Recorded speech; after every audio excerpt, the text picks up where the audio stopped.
No justice. No peace. No justice. No peace. No justice. No peace. No racist Police. We're here today to call out the continued abuse of the NYPD and how they continually target people who film and document them. Jose LaSalle, one of the founders of Cop Watch Patrol Unit, has continually been the target of harassment, arrests, brutality. He has had multiple interactions with the NYPD. This latest interaction is again another assault on people's right to film the police. The fact that he was arrested and his phone was confiscated lets us know that the police are very, very concerned with what Jose does.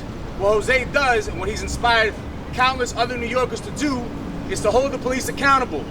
For years and years and years, he has put his own life at risk, and he's been able to document police abuse in a way that's changed the conversation of policing much more than any reforms, much more than any politician, much more than any attempts at cleaning up the public relations around the NYPD. Jose, with his camera, makes clear to New York and to America what the NYPD is: a brutal, racist, and inherently corrupt organization that is beyond reform. So we owe so much to Jose, Steve, MJ, Cop Watch Patrol Unit, and all other Cop Watch groups across the city. And every time that one of them is arrested, anytime that one of them is harassed, and believe me, it happens more than just Jose. It happens to people all across the city.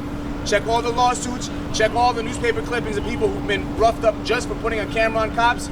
Every time they do this to one of us, we'll come out here and we'll make sure to hold them accountable. So we're going to hear from Jose and some of his supporters. We're just going to talk about what happened, how we must continue to push to hold police accountable through our cameras and through public holding them accountable, not just elected officials. And we're going to say no more harassment. Cop watching is here to stay. Deal with it. Jose. Yeah, I want to thank everybody behind me that have come here from all different groups, from New Yorkers Against Bratton and Cop Watch Patrol Unit, Shut It Down NYC, NYC Millions March, and so many other groups that support what we do and always have our back. Now, we're here to talk about an incident that took place on August 5th. I noticed police on an unmarked unit pull over and plainclothes officers get out the car and run up on two individuals that were just standing there and started frisking them and questioning them. So to me, that was a stop and frisk, so I made sure that I documented and recorded it. So while I'm documenting and recorded it, they searching and going through the pockets of the individual. You will see in the video, you could tell that they didn't give no consent. Everything happened so fast. Then what ended up happening after I recorded it, police ended up arresting me. They arrested me, they took me to the PSA 7 precinct. While I'm in the PSA 7 precinct, my property was being removed, was being placed on the desk. They removed my radio, which is a two-way radio that I use to communicate with my Cop Watch group, and we out on patrol together. And the desk sergeant asked for the radio. He grabs the radio, he looks at it, and he said, "Oh, is this a scanner?" I say, "No, this is a radio for the Cop Watch to transmit." And he said, "Oh, this is a scanner. Oh, and it transmit. Oh, we got you. We got you, motherfucker." That's exactly what they said. "We got you, motherfucker. We got you for a felony." And then there was like 30 officers in there, to 40 officers. They all started clapping and saying, "Yes, we got Jose LaSalle. We got him. Yes, for a felony." So they were celebrating, and that was being recorded on my cell phone because I had an audio recording. So that celebration was being recorded on my cell phone. And then after that, I ended up being taken around 6 in the morning to the Bronx Central Booking. While I'm in the Bronx Central Booking, I arrived there around 6 in the morning, and then at 8 o'clock at night to 9 o'clock, I was called out the cell. I was cuffed by a police officer who did not say anything to me. I asked the police officer, "What is going on? Am I being rearrested? Am I being taken for questioning to the precinct? What is going on? I need to know, and I have the right to know." She did not say anything. She kept guiding me by nudging me by my arms in the direction that I needed to go. We went through the first door. We walked through the first door, which leads into the outside. Then we walked to the second door, And at the second door, I asked her again, what's going on? I need to know what's happening. Where you taking me? She still failed to respond or to tell me anything. So she nudged me when the second door opened. We get to a third door. The third door leads to where the parking area is at, where they bring people that's been locked up in. So then that door opens up. She takes me through that door. And then I end up asking her again, what's going on? She's not answering. She walks me to the gate. The gate opens up. And then all of a sudden she nudges me out the gate and uncuts me, and the gate starts to close. So I felt weird, like something is going on. I felt like I was being set up. So I stood there for like a minute trying to figure out what should I do. Because I kept saying, if I step off this little line here, that means I'm no longer in the property of the court and they might charge me with escape. Then when I realized that nothing was happening, I jogged to the corner. Then when I seen there was people, cars moving around, I said, all right, everything seems to be okay so far. Then what I did, I went back to the precinct and got my property. After I retrieved all my property, I went to meet with some of my comrades who was doing jail support at the diner. I went to the diner, I met with them, I ordered a burger. I was there eating a burger. I was with the people that were doing jail support in the diner, who was kind of celebrating with me that I'm out. A lot of us went into tweet to let people know that I'm out. Facebook, using our social media. Somewhere along the line, we made a mistake and spoke about that what I had on the phone, which I was letting them listen to, and that leaked out through the social media that we were sending out. Somehow they intercepted that, and an hour later after my release, police comes into the diner. And that's when they call me over and say, Mr. LaSalle, can we speak to you? At that moment, the people that was in the diner, MJ, Abby, Shannon, Najib, and Christina, they started to record the incident. So they recorded the whole incident, what was happening in the diner. It was like about 10 to 15 minutes while we was in the diner that, that some of the people that was there was recording, and they wasn't sure what they was going to do. They was talking to their contact. They was trying to ask the contact, what do we need from him? They asked me if all the property I picked up, do I have it? I said no. And then they asked me if then they went back and got on the phone to speak to their contact. The contact said something about the phones, and he said just the phone. So Lieutenant Dith from the PSA 7 said just the phone. That's all we need, just the phone. And then he hangs up and said, do you have the phone? I pulled out one phone that I had on my side. They had already possession of the other phone. So that just showed that that's what they was there for. They was there for the phone. They was very afraid, of what I had on that phone, because what I had on that phone would have brought down the PSA 7, because that is part of the misconduct that is taking place, because them screaming and yelling because they had Jose LaSalle, me, and celebrating like they just caught the America's Most Wanted, which I believe that I am NYPD, public enemy. I'm NYPD enemy number one, me and my cop watch group. So just to be, it was a terrible feeling for me to know that police really wants me that bad. And they know that if that would have leaked out to the press and it would have leaked out through social media, that was going to be a very hard hit just for that precinct. And a lot of people was going to be on the investigation. But they still messed up because I have what is called lock watch on my phone, and they still messed up because they still end up trying to mess with my phone, and it took pictures, it took audio recording, and it also took a GPS location of where my phone was being tampered with. So while I was standing there waiting to be given the DAT or whatever they was planning, one officers was trying to get into my phone, and they took pictures because that's what the app does.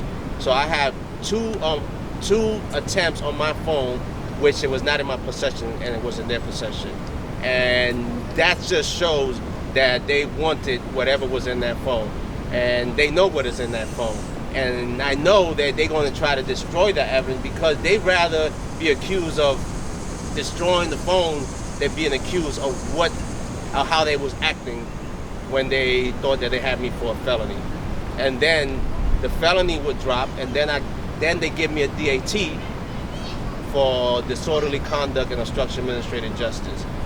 And this is where we are now. So, I want people to understand, like Joe Smith said, this is not an isolated incident. This happened to many people. There's many people here, there's cop watchers that also has been through the same similar situation and been arrested for recording police. many people in my team has been, targeted and arrested.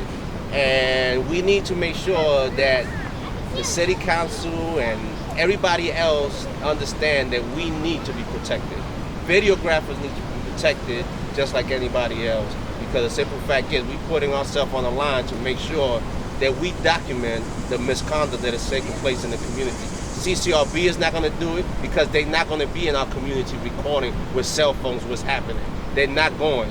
And IAB is not going to do it. They're not going to be in the community recording and documenting police and their encounters with civilians. The NYPD Inspector General is not going to do it, so somebody got to do it. So my cop watch team and other cop watch team and other videographers, other civilians who take it upon themselves to record are going to be the ones that's going to bring these type of things into the light, and we need to continue to bring it to the light. We need to continue to talk about it because the simple fact is it ain't the first time and it won't be the last time that it's going to happen. Thank you. A few weeks ago, an assemblyman from the Bronx was in the same location because he got roughed up by the cops in the Bronx, right? And the only reason there was a scandal about it was because it was an elected official who the cops just didn't recognize at the time. They apologized to him, the mayor of the city apologized to him. Notice that none of those elected officials are out here today because they won't stand near Jose, because Jose challenges all of the establishment, not just the police, but also the politicians who enable the police. So even though the police may have made a mistake by tackling or arresting the wrong man, people like Jose and people who are inspired by Jose are subject to abuse every single day. And where are the politicians to stand behind normal, everyday people? Where are the elected officials to stand behind a young man in the Bronx or the young man in Staten Island, Ramsey Orta, who's continually been harassed by the police? Where are they to do this for the regular people who do this work every single day? They're nowhere to be found. And that's part of our indictment on not just the police, but the city at large. So next we're gonna have Steve from Cop Watch and Nabil from Millions March just speak. I don't know. To add on what he was saying, last year, make a long story short, I was filming an arrest in 106th Street East Harlem. That's where my group was at. And on my blind side, anti-crime officer actually full swing hit me in the chest, which put me in the hospital. It's a pending NYPD law, so I really want to get into detail about it. But yes, we are targeted.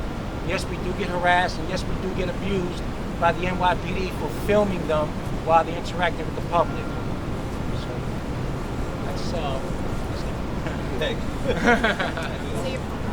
Well, my name is Steve Cruz, and I'm the second in command of Cop Watch Patrol Unit.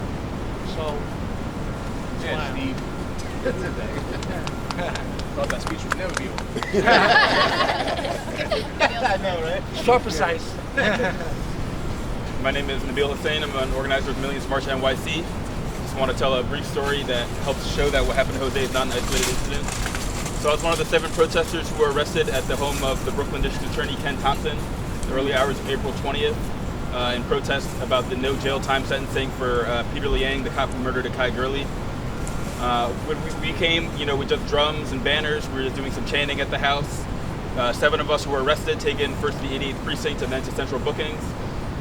We got most of our property back later that week, but our phones were confiscated and held for over a month. They were held for about a month and a half before we finally got them back. It's obvious that the NYPD has every interest in doing all kinds of, there was never any warrant that was got for the NYPD to actually access our phones, but when I got the phone back, the memory card and the SIM card had been physically removed. They were taped to the outside of the phone, so it's obvious that the NYPD had tampered with it, despite never getting any warrant to access it. So it's obvious that the NYPD has an interest in doing all kinds of illegal surveillance of activists. All kinds of shady business is going on that needs to come to an end. There needs to be accountability for the NYPD, and this has to stop. The NYPD needs to actually follow their own rules and their own laws. Of course, no one else is going to respect them while they're behaving in this way. That's it. Yes. Is there anybody else? Yeah, hi, my name is Sherrod. I'm a student at CUNY, and I just want to say that we have to keep reporting any atrocities we see and anything that, violates not just constitutional rights but human rights perpetrated by the police, the FBI, any law enforcement agency. We have a right to do that because it is the right thing to do. Don't let them intimidate you or scare you. These people, all of us live in proof that, they can try and intimidate us and scare us, but we're still going to fight back and record because we have a right. Because it's like this has been going on for a very long time, and the police brutality and the racism isn't new, but the cameras and putting it on the internet is new, and they're scared to death of it because they have this saying where maybe I'm saying it a little wrong, but it's like, oh, your eyes and your video camera are lying. That didn't happen. But that's garbage because the camera's not lying. It's not Photoshop. It's not editing. We're recording what happens. So it's like there's, Eric Garner, there's, Akai Gurley, Corinne Gaines. The list goes on and on and on. And they're going to continue violating our civil and human rights if we let them. But we have to keep reporting, keep protesting, keep organizing our communities, and speaking up for it, because there are a lot of politicians, like he was saying earlier, that will speak up for each other but not for us. And I just want to say that we got to keep doing what we're doing, and fist up, fight back. That's it. Thank you.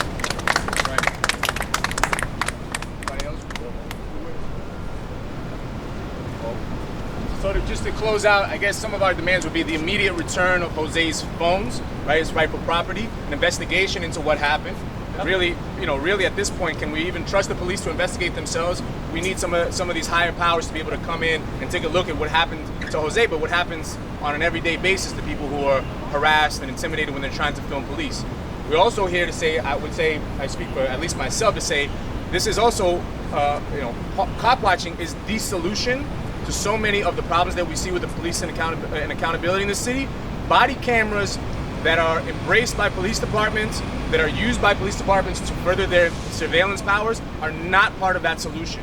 And so one of the things we want to say as a cop watch community is that we are the ones who need to have the power and the access to footage more and more. And every time they come out and harass someone like Jose, they try to send a message to our community members, some of who may not be sure whether they can film police or not. But when they see someone like Jose get harassed, the police department is sending a message throughout the cities. We don't want the public, to have access. We don't want you, the public, to have the power of knowledge and of information. We want to have that, and we want to control that. And so we cannot let body cams and this bullshit about body cams be itself a reform that people take seriously at this point. We have to call it out everywhere we see it. Police cannot be trusted, just like they can't be trusted with training themselves and holding themselves accountable, disciplining themselves. They cannot be trusted with access to footage that we need in our communities to show what's really happening in the Bronx, in Harlem, in Brooklyn, and other places around the city. So with that, I'd just like to close out and just say thank you to everybody for coming out. Thanks to all the supporters. And for people who are cop watching, continue to cop watch every single day. Every single day we put cameras on cops. We will push a little bit more to hold them accountable and to fight against the repression that hits us every single day. Thank you. Yeah.